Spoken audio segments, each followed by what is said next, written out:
Welcome to the Consummate Athlete Podcast, where we explore what it means to be a well-rounded, happy, goal-crushing athlete.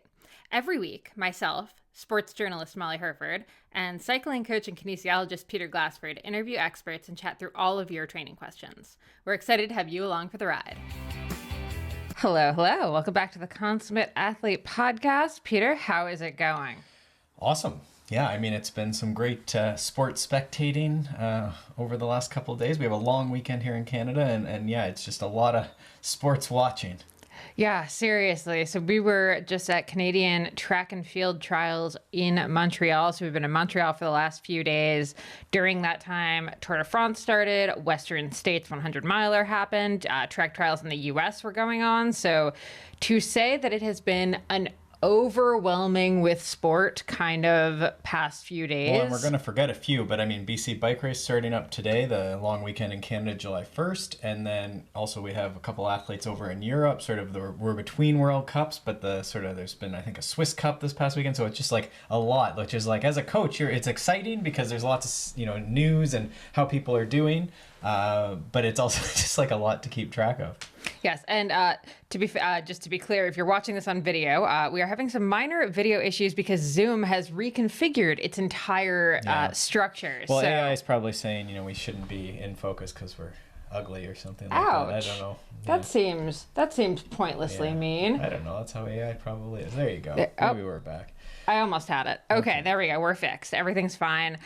If you're on the new Zoom, really, really sorry. I feel like they've updated just so poorly. This has been a really rough week, actually, for software updates. I feel like Evernote is really letting me down. Todoist just released some integrations that seem to make it worse, not better. Just having a really rough go with all of my various things online right now. Well, that said, one of the things that caught my eye about the Western States this weekend was actually that the coverage for such a, it wasn't, if we compare it to, like hockey in Canada or NFL football, it was not great. But as far as coverage of, if we compare it to like an Unbound gravel in the past, has been very hard to cover. They had feeds going from all these canyons where there's no, I guess they had the Starlink, satellite stuff to try and get any sort of feeds and updates. And it was just great, to be able to follow this over 14 to 18 hours. Certainly we went to bed and then woke back up and caught up on the live stream, but just exciting racing to be able to follow this. I don't think there's ever been a 100 miler that's been like that much coverage. For sure. It's definitely been cool, the evolution of as ultra endurance in general, whether we're talking about biking or about running in the US, as that's really grown in popularity the last few years. Definitely races themselves have stepped up to figure out different ways to be able to, showcase the entire race. It feels like we have not really... regular sort of TV has not quite caught up, or regular broadcasting has not quite caught up with the ultra endurance thing. So it's really forced races to get super creative. Like Unbound's done a great job. BWR, so the Belgian waffle ride races, really they put a lot of effort in the last few years to try to make that work. And it's, having done follow car stuff with BWR for a couple of races, it's hard. You're in a lot of areas with zero cell coverage, and it is so frustrating to be filming and talking and doing all this stuff and then have it not go. Well, and so they, at Western States, they seem to do a good job. But, the Starlink stuff is pretty new. The ability to send, video over distances in this manner is new, but then also a bit more accessible than, in the past it would be. You'd have to have a multi-million-dollar satellite that a transport truck brings it in and blasts it up to your own satellite or something like that.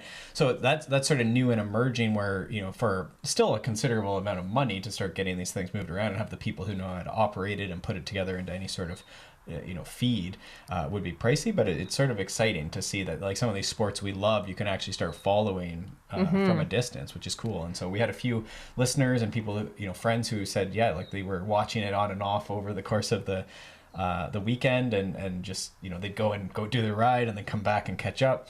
So it's pretty exciting. Yeah, it's sort of neat. As I went into it, I was sort of like, this is really odd to be watching a sporting event that takes, 14 to 24 plus hours, but it was exciting. The last couple hours of the men's race was really exciting. The women's race was really tight, right through that whole top 10, going back and forth, and people falling. With the exception of the first woman, Katie Scheid just put on, was amazing, just so fast. I think she just missed the top 10 in the overall in the men's as well, and so that was super exciting. She just missed the course record, but beat her record, and just super stable through the whole day. As she said, it was ups and downs. Just maybe people didn't see it, I guess, but. Yeah, it was definitely interesting and a very weird thing for me because I was actually covering Canadian track and field trials, doing a bit of stuff with Canadian running, getting to interview the men and women who were, checking off their ticket or like getting their ticket to Paris for the Olympics. So really emotional weekend over at the actual track and field stadium. And it was so funny though, having this 100-miler playing as I'm like leaving to go watch the 100-meter race. And I think what's cool about having been at the track and field stuff was it really gave me this sense of like, oh God, like, I would never want to do it. Like, I am out of track and field. Like, do not sign me up. Seems horrible. Give me 100-miler over 100-meter any day. Because like the stress and the focus and the work that goes into the 100-meter, like, it's funny because the faces at the end of a 100-meter race versus the end of a 100-mile race are the same. Like, it's the same athlete reactions. Right. Which I thought was just such a cool juxtaposition, getting to then come home and, it's 11:30 at night and, you're already in bed and you're just like half asleep, just like, Jim Walmsley won. Jim got it. Jim got it. Yes. Did you have any takeaways from watching track racing and track and field in general? There was also the shot put and stuff. Did you have any takeaways over the 4 or 5 days you were there? For sure, yeah. And I'm actually working on a post right now for consummateathlete.com, our blog, about sort of some of the lessons endurance athletes can take from what I observed at track and field trials. I think just what I really appreciated about the athletes was, with track and field, the importance of the mental game and how much the top athletes prioritize it. The guy who won the 800 meter, and I'm sorry, I'm blanking on his name, Marco something, or Marcus. Anyway, amazing race. And, he was talking about the mindset piece and the, chatting with his sports psych beforehand and all of this kind of stuff. And, really like figuring out how he was going to, get from one race to the next. Actually, it was the 200-meter winner who had a bad 100-meter race, and bad is in quotes here. He's going to Paris for both, I believe. Okay. But he had a, quote unquote bad race on Friday, and like literally had a call with his sports psych on Saturday so that he could come into Sunday for the 200-meter, right, like refreshed and like ready to go and refocused and reframed. And he just had some of the best stuff to say. And maybe we'll post that actually on our Instagram because I grabbed that caption. It strikes me, last week we were talking towards that quote, the Roger Federer thing, and I didn't really read the quote, but you can look it up. And it was sort of this idea of like, he lost a lot of the points, but then he obviously was very successful as far as matches, but we forget that he like lost a fair bit. And so his thing was very much, once that point is gone, you have to go for the next point and focus on that, regardless of the whatever happened, win or loss in the last point. And it's probably similar with a track and field, where it's you do this trial or this heat or this different event, and then you have to move on to the next one. Yeah, and I mean, I really saw that with Misha Powell. And actually, a side note, we have a new book out today, or I have a new book out today. I was going to get you flowers. I forgot. Maybe I spoiled it. Well, I can still get you flowers. I mean, to be fair, I also this morning was complaining about flowers. Yeah, so maybe there's flowers in the van, and I'm just like, oh, sorry. I would never get you. Never, ever. Cut flowers. I was whining about flowers, which is like the worst thing in the world to be whining about. But flowers are such a pain in the ass when they, like you've had them for a week, it's beautiful, and then you have to deal with them. Okay. Anyway, so side note, yes, Misha Powell and I have a book out. It's out today, Sprinting Through Setbacks. I'm so excited to put it out. I co-wrote it with Misha. It's based on 10 of her most pivotal races in her career. So not just like the highs of her career so far. And I say career so far, we're still far from done. But 10 races that really exemplify lessons she's learned, ups, downs. And it's just been so cool getting to co-write a book with someone like Misha. She's so positive, just so fun. I think anyone can take a lot from this book, but definitely if you have young women athletes in your life, like it's definitely targeted towards them, sort of helping with that, whether it's imposter syndrome, identity, sense of belonging, self-belief, all that stuff. It's all in there. So good. Certainly. So excited. Any of the younger women who have grown up with Shred Girls. Exactly. Yeah, it's actually like perfect for that age. Nice moving to the non-fiction from the fiction. Lovely. Well, congratulations on that. And yeah, that's exciting that came out right after trials. That was like you planned it. Like I planned it. Yeah. So that's out with Strong Girl Publishing. You can find it at stronggirlpublishing.com, or we'll include a link to it in the show notes. But anyway, what I was going to say is actually, so Misha was racing the 400. She had to do semifinals, and the hope was to do finals, and the hope was to qualify for the Olympics. Like, that's really what we've been talking about. And, she's really been gearing up to this whole season. And she's had a lot of issues with injury. She had a hamstring thing last year. She had a hip thing this year. So it's really been a lot of, trying to figure out what's going on, fixing something. And then it seemed like, honestly, track and field, this is one of my lessons I've learned from track and field. Basically, the person who wins is by and large, the person who isn't injured in the field. Injured, yeah. Because it really seems like everyone is dealing with some kind of illness or injury or something, which I guess makes sense, though, because like in endurance, so like Tour de France, 100 milers, any stuff like that, you can get away with niggles and like minor illnesses. People finish the 100 milers hobbling sort of comically. Exactly. Anyone who doesn't look, that's like the main commentary. Is like, they look so fresh. Like, it doesn't make sense. Yeah. Like, basically, you can kind of go into, and knock on wood that you don't, but like, you can go into ultra endurance stuff pretty injured and like still get through. Probably shouldn't, but yeah, people do for sure. Well, certainly like, oh, I have like a tight hip. Like, okay, fine. You're still going to be able to run a 50-miler. Speed kills, so there is that intensity piece where, sprinting involves slamming your feet into the ground as hard as you can, basically. Yeah. And bouncing violently, Yeah, and oh my gosh, the number of, like, trips at the finish line, like, with the track, like, because you're just suddenly, like, the brakes are on, the track spikes dig in, and you're just down, is wild. But yeah, what I learned, basically, is, like, to excel at track and field, you basically have to be completely 110% injury-free, illness-free. Like, all systems need to be go for you to have that race, because milliseconds count. There were a couple of races that were down to like into the hundredths of a second, not the tenths. A couple photo finishes where they actually called it wrong, and they had to like then change the board. Anyway, Misha's going for the 400. Unfortunately, she just didn't have the best race at the semifinals, so she didn't actually make it into the finals, which could have been this huge blow. I mean, you're seeing, 4 years of work, basically, and then to have this one race where suddenly Paris isn't happening. It's not on the schedule anymore.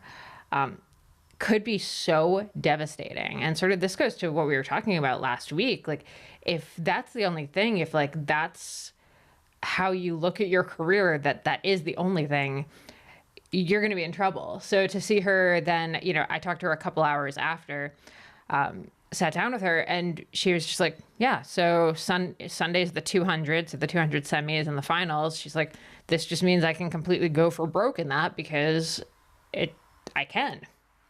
Like, she's not worried about her hip or her legs or anything. There's no fear of like, oh, if I tweak my hip a little bit more, like that could be bad for Paris. Like, no, now it's okay. We're just going to give this 100%. And again, I think I'll try to post this one on our Instagram. When you see her lunging for the finish at semifinals, like, she ended up second in the semifinals, so she qualified for finals, which in the 200, it's actually crazy because there's 3 heats. So instead of being the top 4 from the semis, it's actually the top 2 and then the 2 best times after the top 2. So she ended up second in her qualifying heat. And like, when I say she lunged at the finish line, holy moly, she lunged at the finish line. Well, sort of neat to see all these different sports, or at least variations of sports that we love and do. So it's certainly invigorating, even just watching these different things over the weekend's been really exciting. Yeah, super cool. And I mean, I'd never really watched any field events, but for Canadian Running, I was interviewing Paralympian shot putter Greg Stewart, who just has a new children's book out now, which is actually super cute. I just ordered it for our niece for her birthday. Side note, just put it out there. Maybe everyone should do that. We'll include a link to that in the show notes as well. Watching shot put, just wild. And even just the coolest thing about track and field was seeing the different body types that are going to the Olympics for track and field. A little too much of the bodies of the decathletes who, for some reason, when they cross the finish line after the last race of their the decathlon, all of the men just took their shirts off and posed for a bunch of pictures, showing their muscles, like Superman style. It was very odd. Apparently this just happens every year. I asked a couple people about this the next day and they're like, oh yeah, they just always do that. They're supposed to be the fittest athletes or something like that, right? Yeah, like literally one reporter's like, oh yeah, they just want to show off their bodies. I was like, that is a weird thing. Yeah. I wasn't aware, but I guess that makes sense. I think I recall things like that happening at the Olympics. They all, and simultaneously too, all pull off their shirts just in perfect unison. At one point they all whirled them over their heads in unison. I don't know. Well, it kind of made me want to do decathlon. I mean, it's a pretty cool thing, really. I guess it's sort of up our alley. I was going to say, from the consummate athlete perspective, I think maybe our next thing is we're going to be curious. I don't know. It's like another one of these ones that's sort of hard. I don't know where you would go to prepare for that, really, right? And then for a masters person, I don't know what's really accessible for that. And do masters get to take their shirts off and whirl them around? Yeah, because there would be no masters at this, because this was just trials, right? Yeah, this is just trials. In my head, it was also nationals, but that's not true. Well, so it was nationals, but only for elite and under 20s. Okay. So there's that. So I think, that idea of moving on to the next point, the other thing if I had to take a takeaway from Western states, the running 100 miler, we didn't really say what that is, but it's sort of like the North American, it's one of the biggest races in the world, is what they sort of certainly gauge themselves as, and certainly people go there, and that's a career maker if you can do well. I would say it's akin to Unbound as far as Gravel, race race statuses. And so what struck me as Jim Walmsley, is big in the ultra running world, certainly has been very successful at this race. And so what struck me as this race actually was very back and forth. In the past, he's sort of run away eventually and then didn't have a ton of people back and forth, but there was much more back and forth in the final half, I would say, but certainly the last few hours, there was back and forth. And some of that is that timing of the aid stations and how much time you're spending in the aid station, which, you're seeing that in gravel right now too, where there's people who just roll through and try and skip it, but then they end up not taking care of things. And Jim, I guess, was having foot starting to get blisters, and so he kept changing his socks and his shoes completely. And then the other guys would come through, but then he would make sure he had his fresh bottles and all this. And then in the last bit was sort of accelerating. And so he was trying to not end up with a horrible blister, which actually took out the third place woman. Actually had to drop out because of it, just a brutal blister. So it just struck me as, he's losing that phase, if maybe that section, he's slower. He's become now he's back in second, and he could really beat himself up as he hasn't really been behind at that point in the race. And then, keeps trying to get himself to the finish. And he said there was a lot of self-talk and okay, it's going to pay off later. I'm going to be okay. Mm-hmm. Right. So even the best, who's won before and ended up winning fairly handily, was back behind people doing things like changing your shoes. But he very much stayed focused on that. What do I need right now? Yeah. And I mean, it can be so hard when you're used to leading a race. And this is me on a very local level when I say this, but I have a huge problem with that, because a lot of the time when I race locally, I am either certainly the first woman in a lot of local stuff, but often the first. Mm-hmm. And when I'm not, it can be so hard to just kind of not automatically start being oh, maybe this is wrong. Maybe this is wrong. Maybe this is wrong. And you start picking up these little oh, does my stomach hurt? And you kind of start almost talking yourself into feeling worse. Sure. So for me, that's actually a huge thing I'm thinking about. And maybe I'm not fit anymore, even though everyone was running super fast, right? Around record time, there was top 10 men were under, was it 14 or something like that? Mm-hmm. It was all pretty high paced, the top 10 times ever.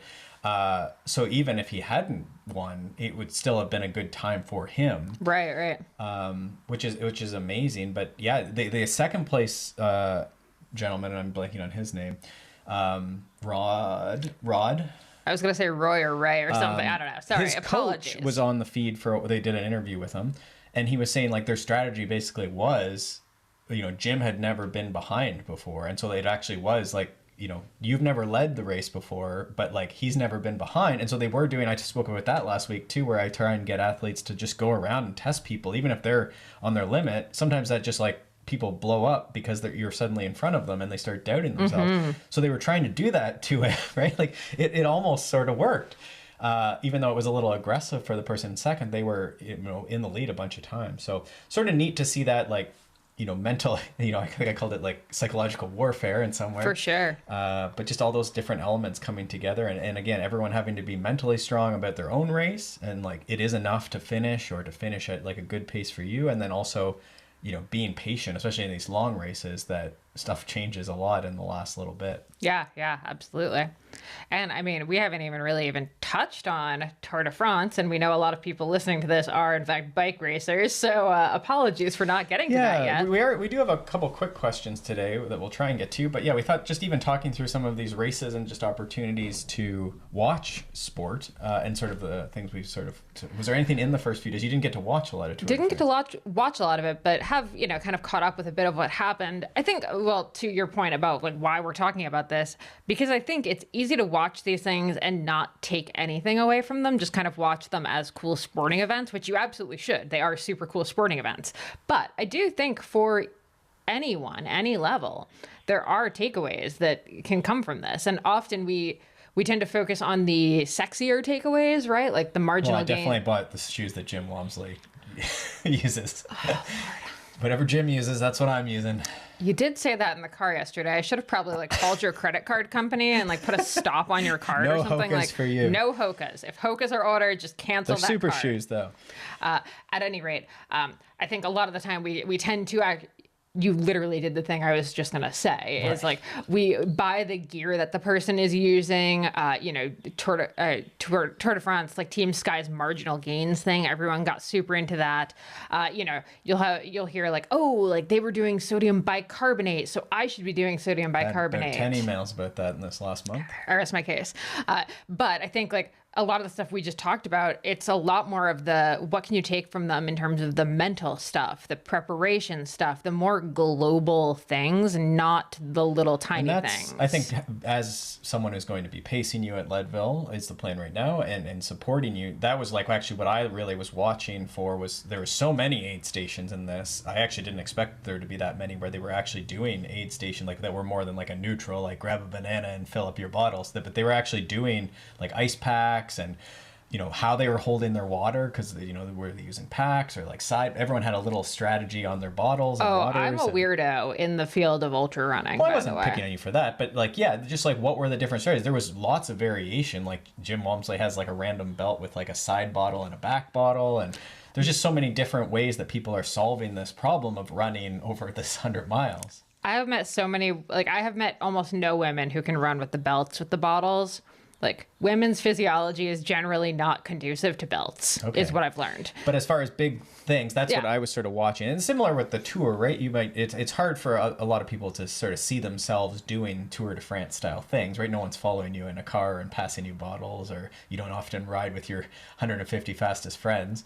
But you can see some of these like mental, you know, the person who's the best person suddenly is having a bad day, and do they drop out of the race, or do they try and like get food back in themselves? How do they deal with that when it's not going well? So this is actually the storyline that I've been the most excited about, is Mark Cavendish. So he's not going for, obviously, the Tour de France win, but what he is going for is one more stage win, which would put him ahead of Eddie Merckx for most stage wins of all time. And like, Cavendish is already the GOAT in terms of sprinters. Like, he really is just the greatest.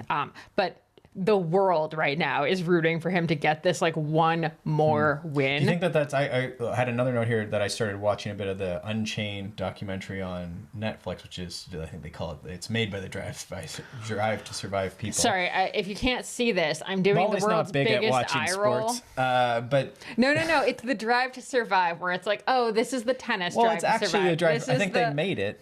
Anyhow, the second season does talk a bit about Cavendish, and that was as he was just like finishing off his career for the second time, I think, and he was going to retire, and then now he's come back again to try and get that record. Yeah, so his team Astana is literally their entire goal in the Tour de France is to get Cavendish to win a stage. Like they do not care about anything else. I believe they're calling it Project 35. Okay. So anyway, the first stage, brutally hot.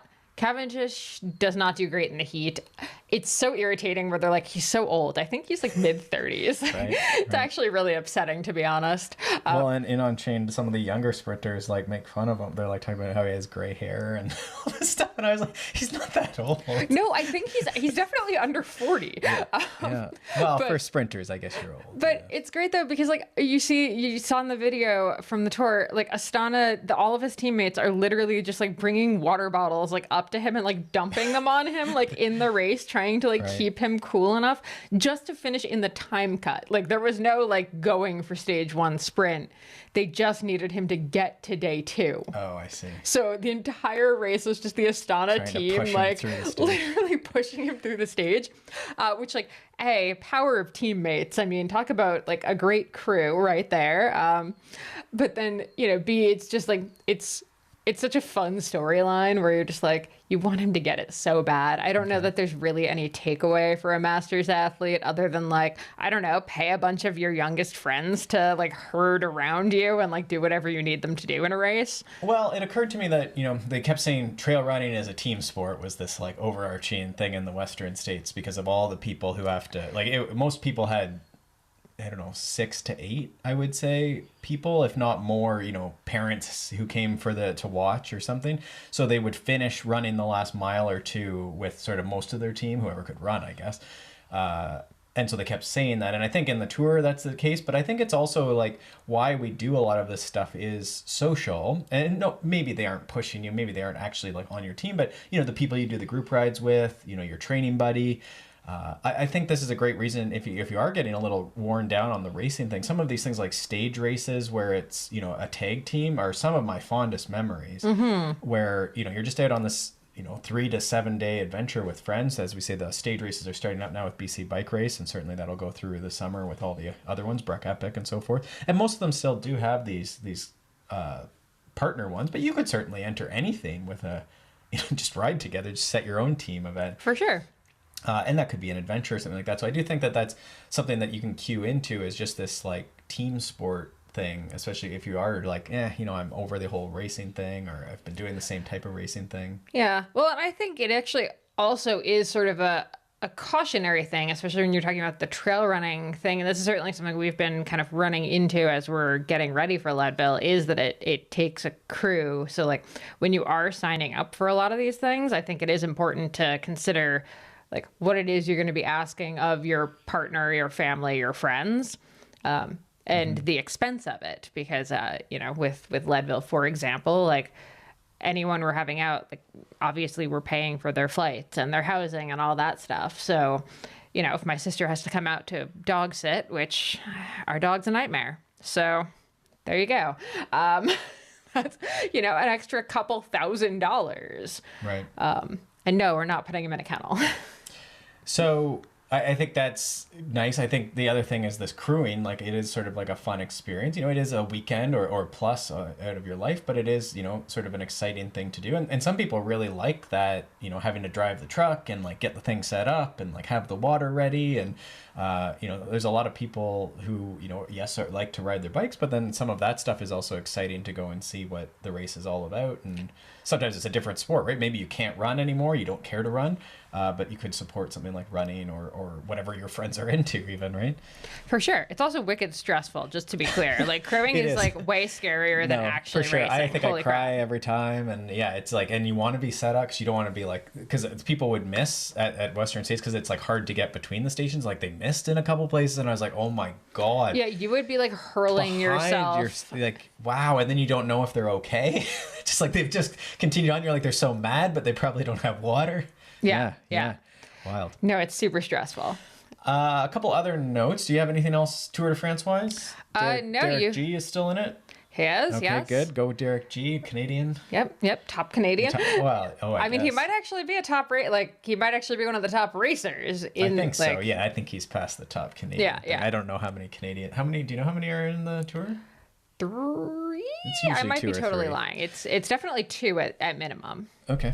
Well, there you go. Go Canada. Did you have a Canada Day. note? Did you have a note from? You have a note in here from watching Unchained. I think the only other one was so in season 2, Tom Pitcock, who races mountain biking and cyclocross and also road. So he did very well on the tour, I guess, in season 1 of this, which is the year before that. So that would be 2022, I guess.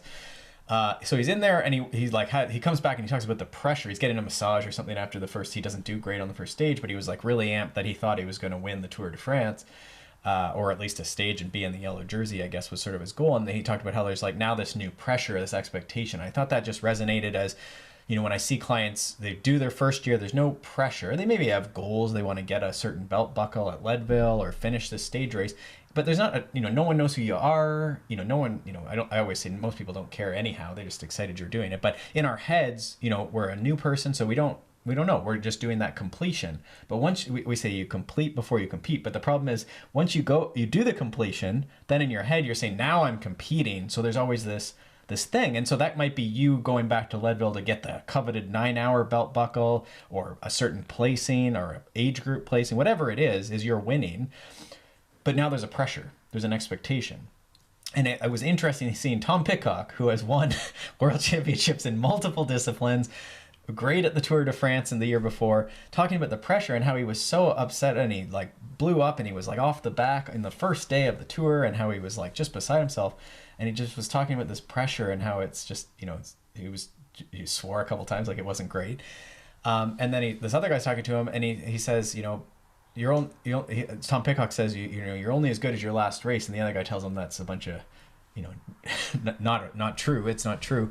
But I just thought it was interesting because that's the mindset a lot of us will go through, if not everyone, where it's like, oh, I suck now because I had one bad day and not even a bad day. He's riding with the best people in the world, right? And he's fine. He's still in it. He didn't get kicked out on the first day. Mm-hmm. But just this like mindset of like shifting it. And probably Tom Pitcock does shift it. And I think he did do well. He rallied. But you can see how that the night before he's going through that same mental process probably all of us go through, after a race that doesn't go well or during a stage race or whatever the situation may be. For sure. I mean, I even saw that at trials when you actually think about like, okay, you're down to 8 of the best runners in Canada. Like you had to qualify to get 2 trials. Like I couldn't have just entered this event. No. And then you have to, get through semifinals and then you're in finals.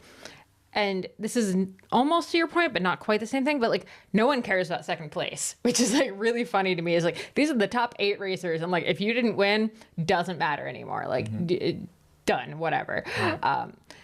And even, the people who won, like, it's sort of ephemeral.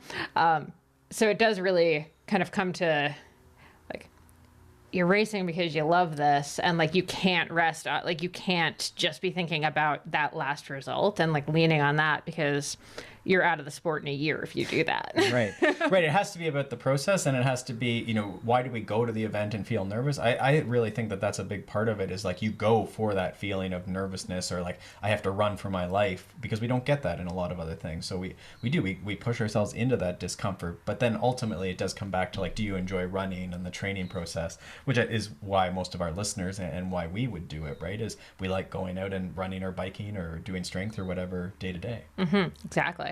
Okay, let's get into a couple of our Q&As. Okay, question number 1, and this actually is great for what we were just talking about. How to race when not fit or after having some downtime. And I don't know if we're talking about downtime in terms of injury, in terms of family vacation, in terms of like really hectic time at work. That's definitely something I feel like I've been contending with lately, where suddenly work and travel demands have really like made it harder to get in all training. So yeah, like I'm on a start line this weekend and I'm a little nervous about it. Sure. And I mean, it happens. That's the nature of being an adult athlete, if not a professional athlete. We'll see professional athletes be sick or injured and then, have to go to nationals or these other things, right? They're just sort of, you have to jump back in there at some point and you might have a contract. But as a master's athlete, you've maybe signed up for BC Bike Race or Leadville, and then yeah, you got sick or injured, or your weather was horrible. You know, some of these smoke incidents we've had over the past couple of years. So lots of things that could, you know, derail your training. And so the idea, it would be, you know, it depends a bit where you're coming back into it, but you get back, you know, frequency first is always sort of the idea. You get back a 30-minute spin, a 60-minute spin. And so that might be, you know, in the case of injury or smoke, it might be indoors. It might be, if your knee is giving you trouble, it might be a bit of one leg or cross training.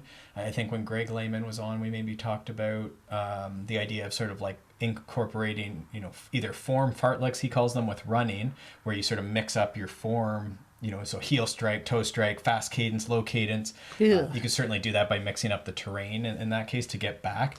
In the case of like a knee injury or something like that where you're easing back into it, it could be one leg mixed in with some core and strength where, you know, you're keeping moving and the heart rate's up, but it's a bit more cross training. So if that was sort of the reason we want to get you back training, first things first, right? Frequency. And then, you know, it depends how much time you would have. If you were the weekend or two beforehand, then you could certainly ease back into getting a longer endurance ride, because we go volume would be the next step, frequency and then volume. And so I think those sort of tenets are a big part of that. And then I think, you know, you then would get into, you're in it now. And this reminds me of that Rebecca Rush quote when she was on there, sort of our podcast there a while ago, talking about, you know, you're never as prepared as you want to be for these big events. Right. So whether it goes right or not, the same athlete emails and thoughts and comments I get, you know, oh, I should have done this. I'm just not feeling fit. And so some of that is a bit of a mindset. And so we want to try and come into it as like, I'm recovered. I'm, you know, really motivated. There's, you know, I don't have the maybe you don't have injuries. Maybe we're just disrupted, right? So you have a lot of advantages because you're fresh, you're motivated, you're not injured, hopefully. You know, in the case if you're not injured, you know, you're not injured, you just haven't been training. So you try and carry in those positives. And then I think in the week before, the days before, you're talking about executing as if you're going to do well. So that could be, you know, the pre-riding, the openers, the gear preparation, the planning your aid stations and fueling plan, getting to bed on time, not drinking your sorrows away, you know, this sort of thing, that victim mentality where we start like, you know, doing things that would derail us no matter whether we're coming in right or wrong. And then I think on race day, yeah, you get in there and you work as well as you can, you know, you race your race. And I think the only, you know, if we had a strategy during a race and someone was a little undertrained, then I think that's where, again, it depends a bit on the race styling, but you'd maybe go in an endurance race where you'd just be a little more on top of that pacing and fueling, because, you know, you might not quite have the form you've had in the past, but you might surprise yourself later. In a cyclocross race or something like that, I don't know. I think you'd just get in there and send it as best you could. But you could certainly do a bit of a, you know, hard start and then try and settle in and save it a little bit if you were a bit nervous about form, as far as pacing it out a bit more. But it's hard to say. What did I miss anything in that ramble? Well, I think there's a little bit of like a reframe you can do if you genuinely like don't see the race going the way you had initially hoped for. Please go back and listen to last week's episode. I think you can reframe it like, if assuming you're a master's athlete, assuming there is no contract or money or sponsorship on the line. So like that includes people like us where racing is very serious. We take it seriously, but like at the end of the day, we are not getting paid to race. Like our livelihood does not depend on you winning nationals, me winning Leadville. Like the stakes are medium. Yeah. So I think like there is a reframe you can do of, especially for something like a BC bike race or something like that, is how much fun can you have on the day? Like if you don't think that performance is really an option any longer, like you're no longer really feeling like you're capable of going for the win, cool. How much fun can you have doing it? Like, you know, I say this to myself all the time in races, like how many people can you smile and wave at? Can you make sure that you thank every volunteer and like come through with like a huge grin on your face? I think little things like that and just kind of shifting your focus to, okay, how can this be enjoyable to me? Can be a huge game changer when it comes to your attitude on race day. Instead of showing up to the line being like, crap, I'm not prepared for this. I'm going to suck. This race is going to suck. Show up and be like, I have no expectations anymore. This can actually just be a literal celebration of, the fact that I'm here, the fact that like I paid for this race. I'm here to do it because I put money, like I'm not getting paid. I literally paid money to be doing this. So why not have fun? I think that is a great way to look at it. Yeah, you talked about expectations there, where you might have lower expectations because you've had a poor run in, and that's okay. I think sometimes the best events, this is sort of that expectations and reality. It's funny, a lot of times athletes will come away with a really positive experience in these situations because their expectations are lower. And that's not to say we don't aspire to, or have goals, right? But this idea of, just sometimes our expectations get inflated. That's why you talked about the hope there. Hope, I hoped for better. Well, that's not the same as setting a goal, or that's not the same as, actually what you can do, the relevant things. The hopes get tricky, and that's where the expectations, anything can happen. And sometimes it's just, not setting it where it's suddenly you have to win the entire race. Especially if that wasn't ever relevant, we sometimes do these weird tricks to ourselves. So it is funny. A lot of times I'll see athletes, maybe, it's at the end of the season, we'll take like a full rest week on purpose, where they're otherwise healthy. And then they'll go into like this more fun, low key event, that's sort of the week after their A race. So they haven't really trained. They've done like, their provincial or state championships or Leadville or whatever. And then they take almost a whole week with no bike. Bike gets service, they get home from the travel, they sleep a bunch, they go to work, they did things they're supposed to do. And then on the weekend, it's just like a fun local race. And they just somehow, there's a bit of a super compensation maybe off of the race. There's a super, a recovery off of the not doing it. There's a return of like motivation, hormonal status, sleep quality, again, fueling, they're not depleted, which maybe they were through a lot of the season. And then again, their expectations, they sort of have this like, it's just a fun race. I haven't been training. I don't really care. And then they're just like have the race of their life, and it's like, it'd be easy to think that you should just never train, but that's not the idea, right? It's sort of you set yourself up with this big race event, lots of recovery, lots of good fueling, and then lower expectations where you still go in and do the best. You hold yourself to a high standard. You still work as hard as you can, make the best decisions you can, set yourself up to be in a good position, but then your expectations are sort of like, I'm just having fun, and however I shake out, I'll race the race that I end up with. It's funny, it can be a great setup. Yeah. And this all sort of reminds me of, it was really interesting at track and field trials, talking to Misha after the semi-qualifiers that didn't go well for her on Friday. What she said to me was like, it was weird. My warm-up went great. I was feeling so strong. I was feeling like the best I ever had, and I didn't have a good race. Flip side, literally like 10 minutes later, I was interviewing the girl who won, or the woman who won. I think it was the 100-meter. Apologies if I have the wrong person, but she literally said the exact same thing. Like, I had the best warm up. I was feeling really good. I was feeling really strong. So just sensations pre-race can be incredibly inaccurate. Sure. And I think that's a great lesson, that when I see athletes who have been racing and training for a long time, they have a lot of experience. So they've experienced a race where they didn't get to train the week before. They've experienced a race where their legs felt slow in the warm-up. And then they've experienced, I actually did really well in those two situations. And then they've experienced what you're saying, the opposite, where it's like, I felt good, I was motivated, and I just got the doors blown off me. Which could be that they still had a great performance, but everyone was having a great performance. Surprise at Olympic trials, everyone had a great race, right? Or at at a World Cup, everyone's having a great race. For sure. Or Leadville, everyone's, trying to get a 9-minute or a 9-hour belt buckle. So it's that experience that you're building. And then that, I guess, is another reason that we might say, okay, you've had a crummy couple weeks, work travel, injury, illness, whatever, weather. But you're going to get in there, go through the motions, because you're going to get an experience, whether it's, hey, it wasn't that big of a deal. Hey, it was actually a pretty big deal. Or, I learned I could fuel a lot more. I learned if I actually try and do a couple jumps during the race, I actually have fun, and I did really well, and that was fun. And I got into some photos. You want to gather experience, because we know that that's such a great indicator, or a great asset when we're thinking about the overall athlete performance. It's not just like, what is your FTP? How fast do you run per minute, per mile? It's also, how many of these things have you done before? you'll see studies where it's like predicting, especially in longer stuff, right? And there's always that like physiological, like VO2 max or speed at VO2 max or whatever it is, FTP.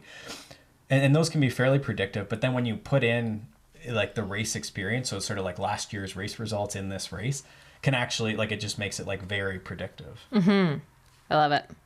Okay, so I think the next question I want to hit here is what to do when you're not hitting power targets outdoors. Just because I think that actually does sort of relate a little bit when we're talking about these expectations, realities. Sure. And I can probably include a link in the show notes too. We've definitely done a lot of episodes where we have talked about indoor versus outdoor. And perfect workouts. Perfect workouts. And so just to kind of quickly start, if you're using a smart trainer inside and a power meter outside, there's going to be a difference in the power numbers. They are not perfectly calibrated to each other. So definitely expect a difference in power. There's also just so many physiological things that happen when you go from inside to outside. There's a lot more stuff outside that changes the landscape of like what your, quote unquote, perfect power file is going to look like. So let's assume that you're aware of all of those things. Well, yeah. So you touched on, like, we could work through this. So you're outside, you're trying to do 2 by 20 minutes, sweet spot, we'll say. So moderate efforts, 2 by 20. This could be a runner is going to go 2 by 20, and they're thinking about pace or heart rate. This could be a cyclist thinking about heart rate or power, and they're going to do it outside now. They're going to try this 2 by 20. Their coach, who might be me, has said outside is better. It's variable. It's like the actual environment. You don't want to be a zoo animal captured in this like tiny little cage. You want to be a three-legged lion swimming across a river with his brother. 3 times they tried. Did you include that link in the show notes last week? I think we did include that in the show notes. There was a New York Times article about the brothers setting the record for longest swim, and it's like also a duo swim, so I don't know if they got the FKT for the supported, like, were they supporting each other? I really just question how many attempts have been made for like, so these are recorded. Humans record the lion swims. It's a pretty arbitrary category, but they want it. Anyway, I mean, actually, isn't that masters racing? Like, let's be honest. Arbitrary. So you were saying, why could you? So I think I should be doing these sweet spot intervals at 200 watts. We'll talk mostly about power just because it's a little more clear. I think 200 watts. That's what I think my coach told me, and I'm not doing 200 watts. So Molly's point of, if your zones are all set off of indoor training, your expectations are based off indoor training, it could be higher or lower outdoors, and that could be because of the power meter. That could be because outside often people do more, but not always. Some people, the challenge of navigating where they're going and the stress of looking where they're going and trying to balance their bicycle, right? Which that's dumb. But like, no, like for some people, especially, that having to balance the bicycle is a huge physiological and psychological load. Especially the harder you're going. So when you think about the load on your body, mental, physical, for some people, the power will be lower outside. What you would expect would be more the opposite, that like outside we can push more power.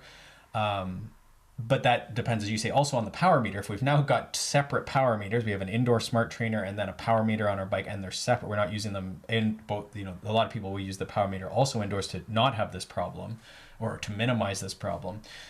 You would then have different. So it's just different. So you might have to just go by feeling, go by heart rate, and what can you do for 2 by 20 today? Okay, all right, you did 160 watts, not 200 watts. Well, that's unfortunate that's lower, but it's just a number. It's a different number. It still felt like 2 by 20 moderate. Heart rate maybe confirms this. It was 85 to 90% of your max heart rate, say. Great, those are good intervals. You know what you do next time? You come back and you do it again, and you try and you could be steadier. Maybe that power is now 165. Lots of different things could change. Maybe just try it in a different area, and now the number is 157, and that's okay too. It doesn't have to be exactly the same, and we can always triangulate that feeling. Did it feel moderate? Heart rate, was it moderate heart rate, in the 80s? Percent wise. So that's what I would probably do there. The other thing I do see is outdoors, you pick a bad spot for it and you're stopping to coast a bunch, and so you're dropping your average, right? You're accumulating a bunch of zeros. The idea with some of these long muscular endurance things is that you would be on the gas for an extended periods. I think these could be certainly done on flat, but then you'll also see that generally people can push more going uphill. And it is a good thing and I always have to challenge myself, as we've joked on the podcast, I always talk about doing intervals on hills, and that's because I mostly do them on hills because I like that.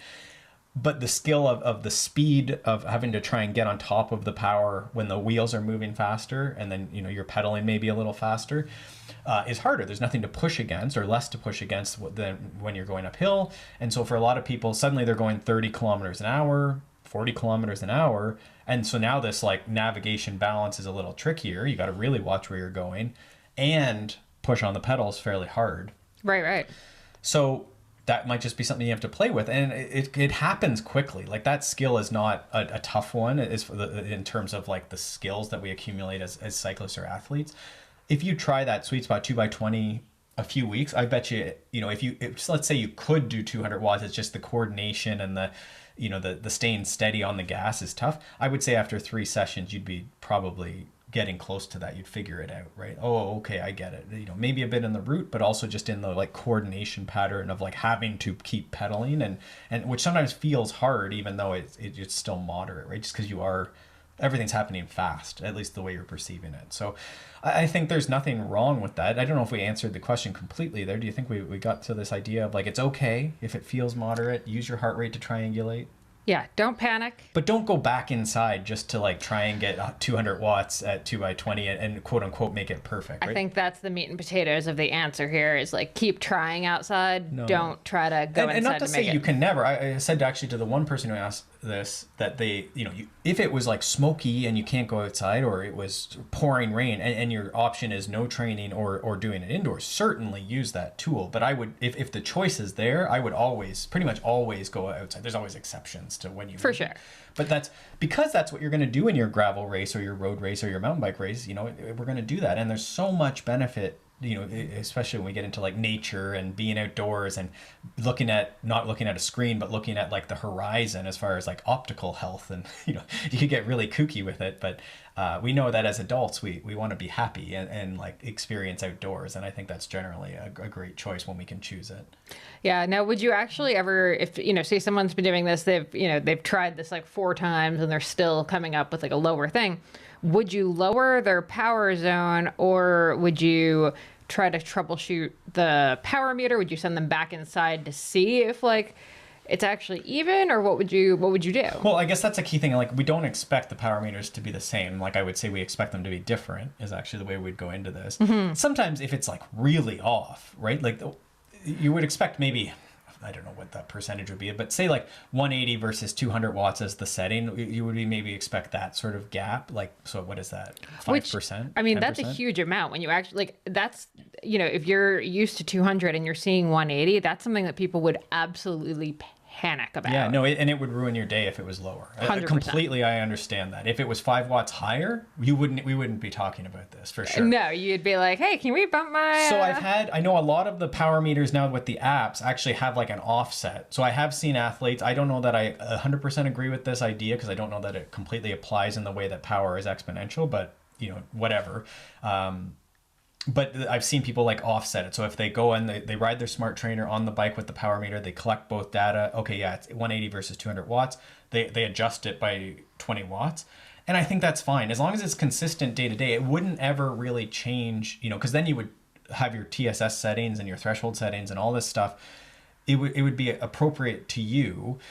You probably want to be careful, because if you start getting a bunch of peaks doing that, and then you go back to using a power meter that isn't offset, then you might end up very sad and not being able to get close to that in the future. But I think if it keeps you training, that's probably a fine solution. But if it started getting like it's reading 400 watts instead of 200 watts, that's an obvious like you should send your power meter back for. And that's the nature of power meters, right? They're going to break. Right. I always say it's like an iPhone strapped to the bottom of your bicycle, and you ram your pedals and all this. Like, imagine that was your iPhone just strapped to your bottom bracket. For sure. Like, how long would you think that thing would work? Right. So it's amazing. When they last more than a year, I'm always amazed. Mm-hmm. It's stupid. It's like the most expensive, stupid thing. And they are getting so much better than they used to be as far as like tolerance to rain and so forth. But yeah, it's still just wild. Yeah. It is. So the other important thing we didn't really touch on there is like, I'm saying 200 watts, but the actual range or zone is very big. Even 180 versus 200 watts. Go and type that into a zone calculator, and Training Peaks, you could just recalculate your zones. You don't have to apply them if it's not relevant, but just look at the difference, because it's like nothing. The zones are the same. So if you're actually just using the zone and expecting that day to day there'll be variation, if I'm on flat versus this, hot versus cold, stressed from work and it's the end of the day versus Saturday, you know, it's the first thing you do, there is going to be probably more than 20 watts of acceptable range. So just use the range is often what I will like respond back when it's like someone says, oh, it was 5 watts lower this week. Well, there you go. I guess that's true. Yeah. Right. Yeah. Like that's great. That's normal. That's what we expect, especially when it's variability too, right? If this is, I think on the trainer, we expect things to be, there's like less variability, but outside there's always going to be variability. And that's great. That's the nature of racing and our bodies. Yeah. Yeah. Okay, last question, and let's just touch on this lightly because we are going to do a whole post on it, possibly even like a little video for Instagram, maybe. Okay. We'll see. Okay. Just how to start using your dropper post more. And this is funny because this is a question that a listener came up with, but I actually had a similar question the other week because I was on my mountain bike for the 3rd time this year, really turning into a professional mountain biker here. You're newer to dropper posts. You've had them on your bikes, but you're still, I would say, newer to had them on my bike. I've never had it on one. So this is your first bike with a dropper post, which is lots of people, especially on the East Coast side of things and the more racy side of things. And longtime listeners will know I have an issue with shifting at the best of times, which means Molly doesn't. I don't. That's the problem. That's the issue. Or the situation. Maybe it's not even a problem. You do great. I don't think it's a problem. I think I'm fine. Well, I think a 30 to 45 RPM is the sweet spot. At any rate, all this to say, I don't shift a lot, which means I'm not really super good at using my shifters at the best of times. So the dropper is, the little clicky button where you would shift. Sure. I don't typically use shifters to begin with, so therefore, it's still a motion that is not super common for me to do. I don't shift.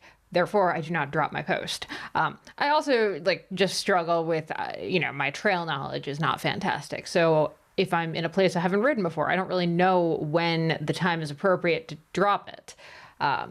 I also have slight nerves that once dropped, it is going to stay dropped and not come up because I'm not going to lie. It actually is kind of unreliable. I have used it before and then had to stop and push it back up because it doesn't pop.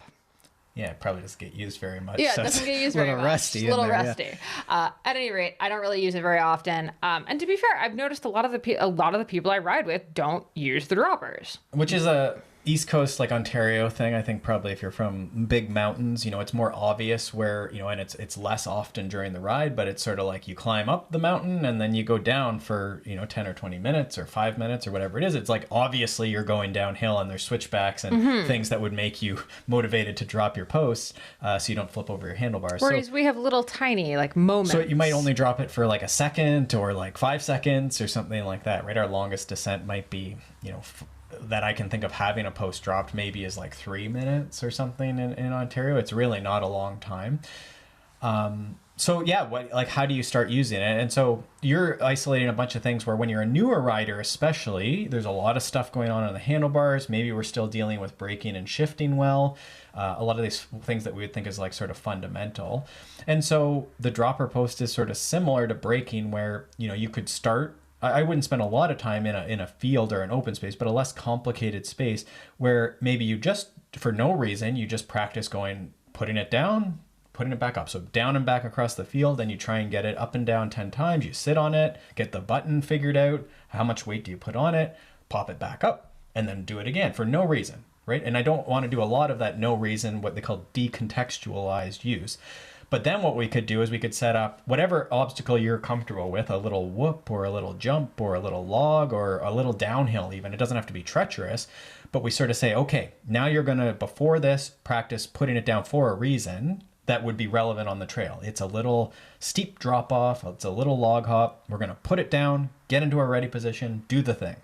Important there, I think, is that the thing you're doing is something that you already can do with your post high, but you're going to drop it and see, oh, okay, how is this? You're probably going to find that because we've now dropped your points of contact down to 4, you have your hands and your feet, you don't have your post. And even though you're standing in a ready position, a lot of times you might still base off the seat. And that's what a lot of people who have been riding for a long time tell me is they feel like they're lost on their bike. They don't have that seat sort of touching their legs or where they can sit down just for an instant to recenter or find their balance again. So that would be the next thing I would do. Okay, we played with it in the field. You sort of get it. Then I would actually say, let's go for like a ride on a low technical trail. And we're going to drop and this might just be one short uphill if you're comfortable uphill and maybe a tiny loop or something. We're going to do a couple laps without putting it, in almost an artificial way where you have to actually start pedaling without your post. And then you can coast. You can coast as much as you want. We're not breaking speed records. Your seats, as you say, it's stuck down. This is our game we're playing. It's stuck down. We have to ride home or like get from here to there, and we can't put our seat up. And you can't sit down. You're not allowed to sit down on the drop post. So you have to this might be a standing lesson now, standing pedaling, standing coasting, finding your balance spot where that seat's removed. And I would do that for up to 20 minutes. We've done it when people start, which gets sort of funny. But once you figure it out, you know how to find your balance. You know how to find ready position. You know how to find, what we call neutral or like a recovery standing with straight legs.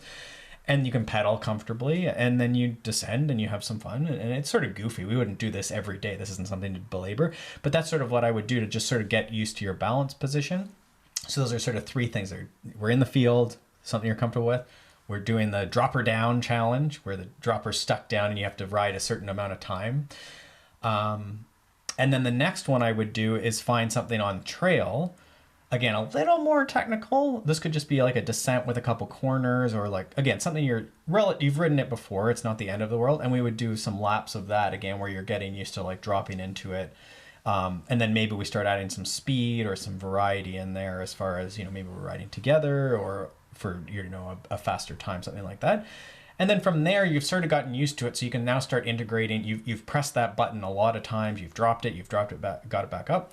Then we can start doing the more unexpected trail riding where, you have to do it, right? In the same way that you sometimes have to bunny hop or corner or brake when you don't know what's coming, right? And so this is that unexpected sort of like blind riding that we have to then get used to. Mm-hmm. So I would say those are sort of like the three things I've been using there, which I don't think are rocket science. Maybe that dropper down challenge is sort of an idea you could play with.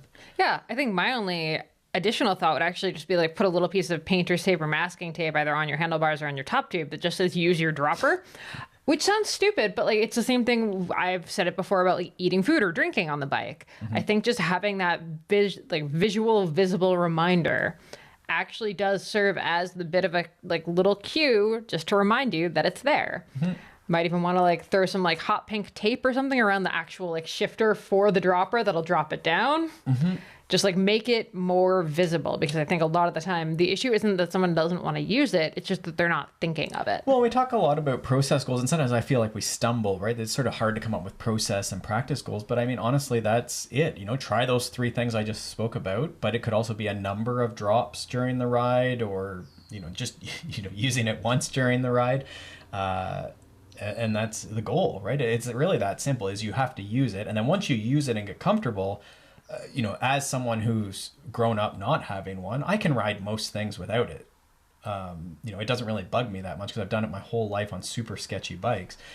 But it's definitely way better. Like if you were like, let's see how high of a log or this really technical high speed, that I certainly use it now. They are great. So, I mean, it is better. So it is sort of just, you may have to learn a few new tricks like standing up, which we do think is a super important thing especially for off-road riders, but certainly for road riders too, right? If you can stand and climb, when I have road riders come to me and they're like, oh, I hate climbs. It's like, well, you don't ever stand up. The fastest people who go uphill and really love climbing generally stand up. Remember there was that weird moment in time where everyone was like, you shouldn't stand up to climb? Well, and I should say you still seat. Like seated is still very efficient. Up for like 30 minutes. I actually always say this is like a Bicycling Magazine article where it's like seated climbing is very efficient, which is true. No, but sometimes we need to be inefficient and go fast. That's literally the bicycling article I'm talking about. It was like a big thing back in like the early aughts where I think, was it Indurain? One of the like super top guys never stood up, and then everyone was like, oh, we shouldn't stand up to climb. You're I think like, like Jan Ulrich. So that, I mean, he was, there's that whole thing. There's some stuff. But yeah, generally you'll see bigger people, taller people, whatever, more muscular people. They can sit longer because they have lots of muscle to hit the pedal, and it also costs a bit more to be squatting up and down, right? You have to lift your upper body up and down. So you will see that trend, but that's not to say that like Jan Ulrich never stood up, right? Like never, right? And that's also not to say, someone like Contador, again, great examples. Smaller people tend to stand lots because they have to use all the body mass they have to try and turn the pedals over while they're going very quickly. So you will see that mix, but you certainly at some point, especially off-road, you can't be sitting on the saddle, or else it's sort of like this clunk, clunk, clunk, clunk, where the bike, you're almost doing a backflip and you're getting stuck in every divot.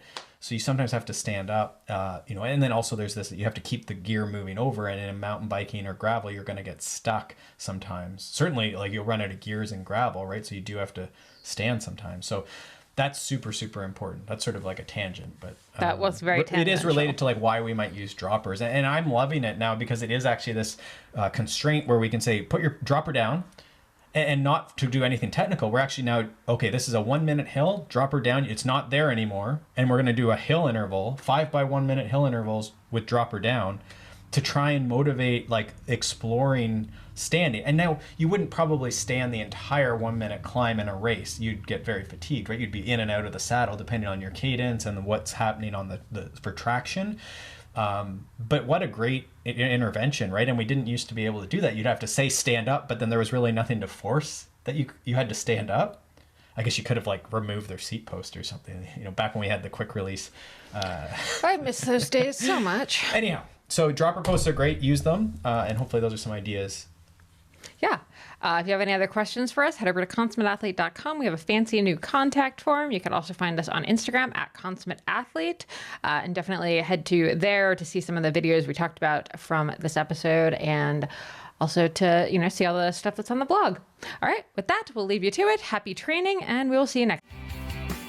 Thanks so much for tuning in to the Consummate Athlete podcast. If you want to hear more training, racing, and endurance sport advice, make sure you subscribe to the podcast and leave us a rating and review. You can also subscribe to our newsletter at consummateathlete.com for a weekly dose of inspiration and advice straight to your inbox.